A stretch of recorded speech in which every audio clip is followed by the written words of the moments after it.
Alright, we're going to start talking about these 6 simple machines, and the first one that we're going to look at is called the inclined plane, which is basically a ramp like this, the inclined plane. And why do we want to look at machines? What do machines do for us? Well, machines make it seem like that work is easier to do. We can get work done easier. And if you remember from the last video, hopefully, that the equation for work is force parallel to the displacement. So you take force times the displacement that you move a particular object.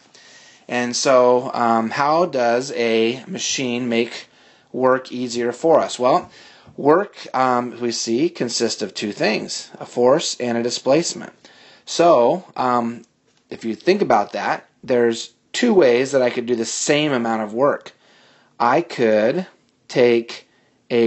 apply a really big force to a certain small distance and get some number for work.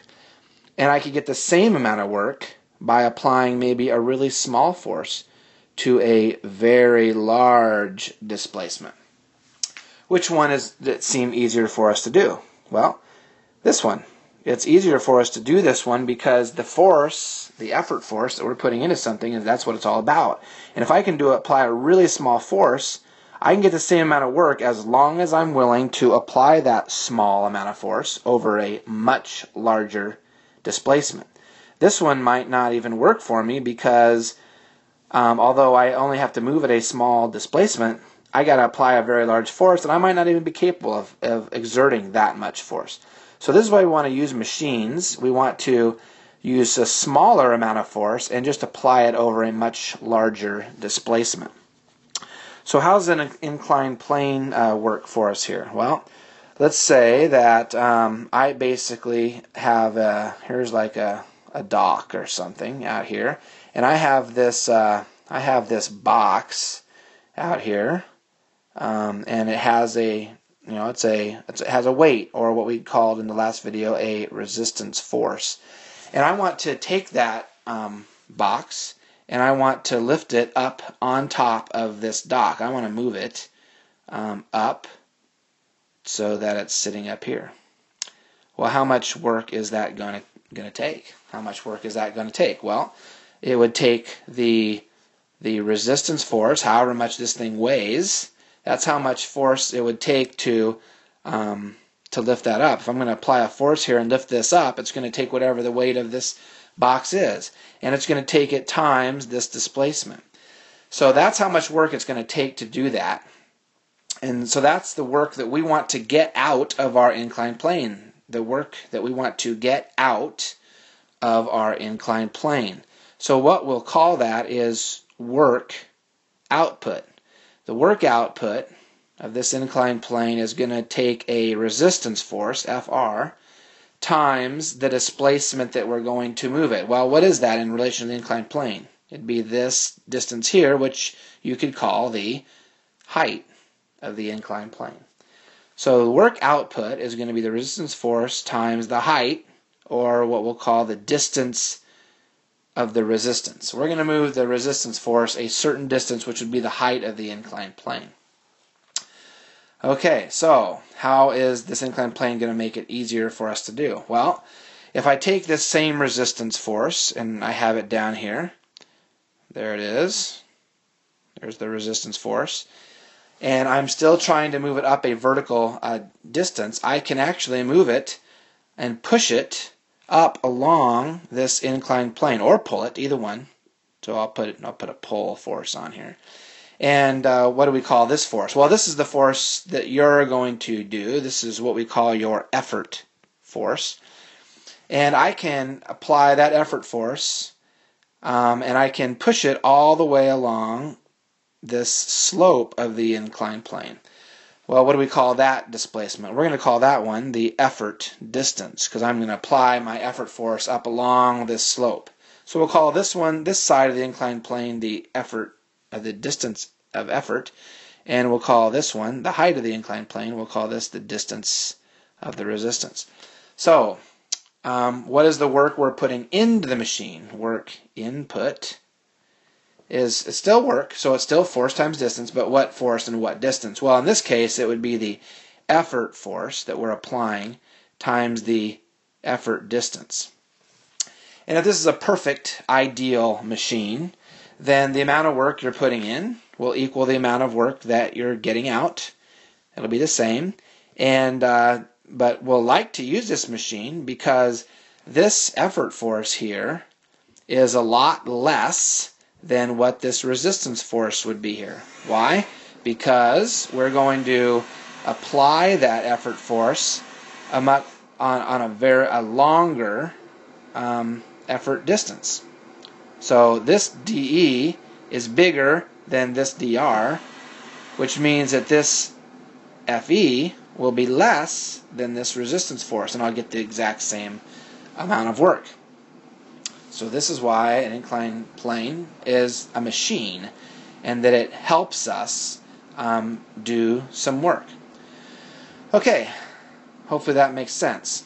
Now, one of the things that happens here, though, is that machines aren't ideal. They're not perfect.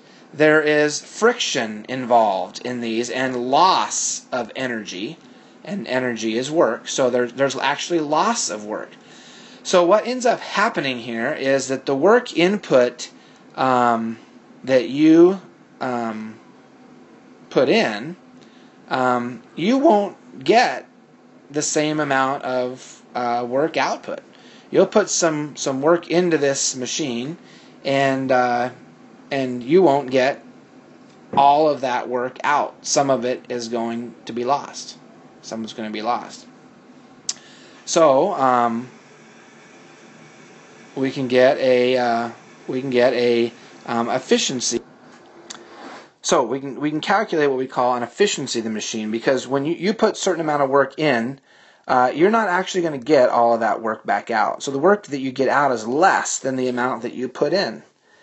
And people would think, well, that's crazy. Then why would you use a machine? You're actually doing more work than you're going to get out of it. Well, the case still remains. We're going to put more work in and get less out, but you're still applying a much less force than you would if you just had to just lift this box straight up. No matter what, you're still applying less force than if you just had to lift the box straight up. So yes, the overall work that we're putting in might be more. We might have to push it even a farther distance than you normally think, but that's still going to be helpful for us. So we can calculate an efficiency of any simple machine the same way. The efficiency is always going to be work out over work in, then times 100. It's a percentage. Work out over work in times 100. Or another way to write that is the work out, which is FR dr over FE dE times 100. Work out over work in times 100. And we can calculate an efficiency of the machine because the work input is going to be greater than the work output, and we're going to see how efficient it is, and so how much work or energy we're losing because of friction and things like that. So this is a way you calculate efficiency for any machine, and we're going to show you, we're going to go through all 6 of the simple machines and kind of review that again. Okay, so let's keep going here just for a little bit. So let's redraw here an inclined plane, and let's talk about mechanical advantage. So on this inclined plane, this side here, the height, is what we call the distance we're going to move the resistance, the height, and this side is called the effort distance. The slope is called the effort distance. What we do for all simple machines is we calculate something called a mechanical advantage. So what mechanical advantage is it giving us? Well, there's 2 types of mechanical advantage. There's what we call the ideal mechanical advantage. Ideal mechanical advantage. And this means ideally, without any loss of friction, how well does this machine work for us? The ideal mechanical advantage, and that would be labeled IMA, the IMA, the ideal mechanical advantage. The way to calculate ideal mechanical advantage for any simple machine is the effort distance or displacement over the resistance displacement. The effort displacement over the resistance displacement. This will tell you how much of an advantage this machine theoretically, ideally, without any friction, perfectly, in a perfect world, how much advantage it would give us. And you'll notice that on an inclined plane, your DE is always bigger than your DR, right? So let's say that this incline right here is like 4 times greater than this, okay? So in for your IMA, your ideal mechanical advantage, you would put 4 over 1. We'll say this is 4 meters long, 4 meters, and we'll say this is 1 meter high. So your ideal mechanical advantage is 4 over 1. Now what does that mean? That means ideally that if I had like a 100 Newton resistance force here, this is my FR, my resistance force, 100 Newton resistance force, or 100 pounds if you want to do pounds. How much effort would it take for me to push that up the incline? Well, if your ideal mechanical advantage is 4 to 1, you're pushing it 4 times as far to lift it 1 meter, 4 times as far as what you're actually lifting it. So what's the mechanical advantage? Well, if it's 100 Newton or 100 pound force, it would only take me 25 pounds or 25 newtons of force to push it up. It'd be 1/4 of that. So that's a huge advantage. I might not be able to lift a 100-pound weight. Well, if I have an inclined plane, I will be able to get it up there because it'll only take me 25 newtons or 25 pounds of force to push that up there. Hope you realize 25 pounds and 25 newtons aren't the same amount of force, but I'm just kind of mixing up my units there. So the ideal mechanical advantage is 4 to 1. And you always calculate the ideal mechanical advantage using the displacements, not the forces, using the displacements. This is ideal. This means in a perfect world, this machine should have an ideal mechanical advantage of 4, which means I should be able to use 1/4 of the amount of force to lift the object. Okay, now we know there's friction and that's not actually real. That's why it's called ideal. A little trick here. How do you remember that this is the formula for ideal mechanical advantage? Well, ideal mechanical advantage, you'll notice there's a D in ideal mechanical advantage. So ideal mechanical advantage is a fraction or a ratio of the displacements. And the one on the top is the effort displacement. You'll see there's DE. That's the one that's on the top. So ideal mechanical advantage is DE over DR. Okay, there's another what we call actual mechanical advantage. What do we mean by actual? Well, in the real world. In the real world, we know that this thing, even though this is 4 times longer than this, the real mechanical advantage, the actual mechanical advantage, probably isn't 4. We have friction. We have things that come into play. We lose some of our energy. So actual mechanical advantage, which of course would be AMA. How do we calculate what it actually is? Well, in this case, we actually use the forces. So when I actually do this thing, when I actually apply a force, an effort force, to this box to pull it up the inclined plane, ideally, over here, it says that I should only use 25 newtons of force to pull this 100 Newton force up, ideally. But let's say that it's not 25, it's like actually 30. It's actually 30 newtons of force to do it. Will I still want to use the machine? You betcha. Yeah. 30 newtons of force to pull this up here is still a whole lot easier than just lifting it 100 newtons of force straight up. I might not be able to use 100 newtons of force. So I still want to use that 30 newtons of force to do that.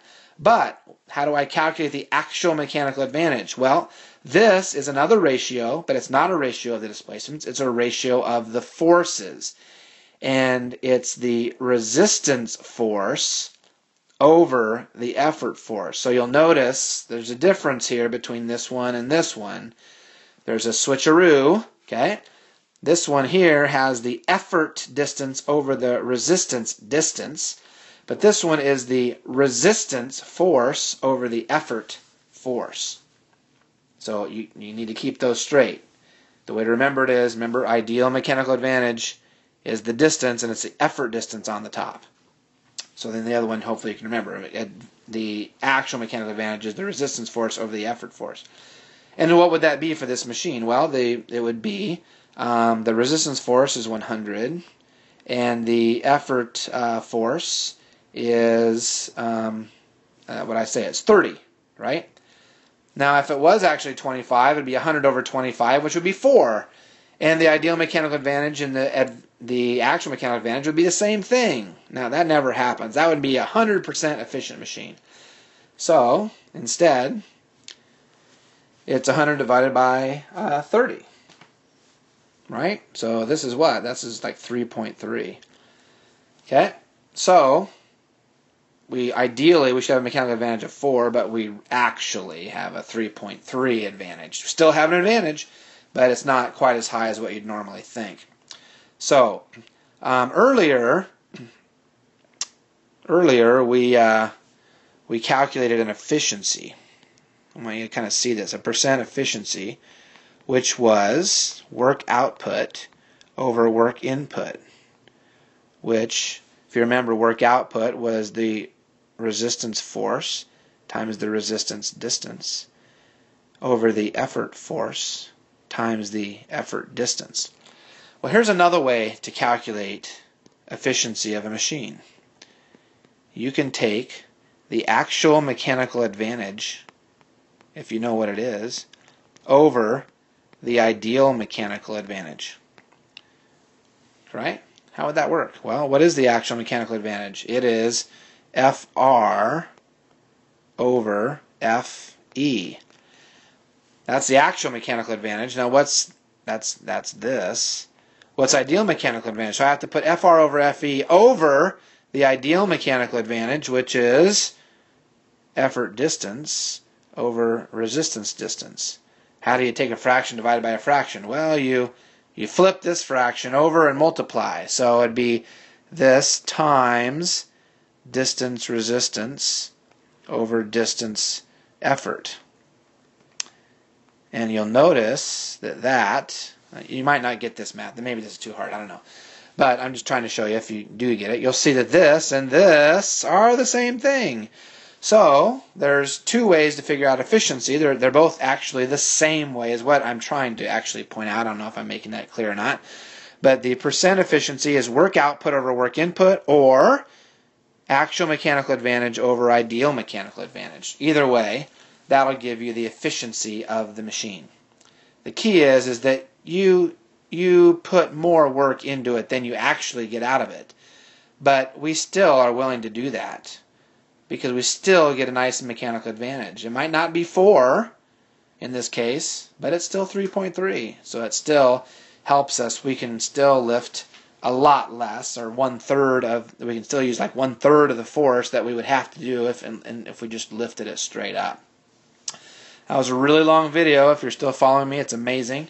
I hope really that helped, and you can go back and review that if you need to. That's ideal mechanical advantage, actual mechanical advantage, efficiency of an inclined plane, and that's the first simple machine. And now we'll just use all the other 5 simple machines, and we'll still apply all of these concepts to each one of those.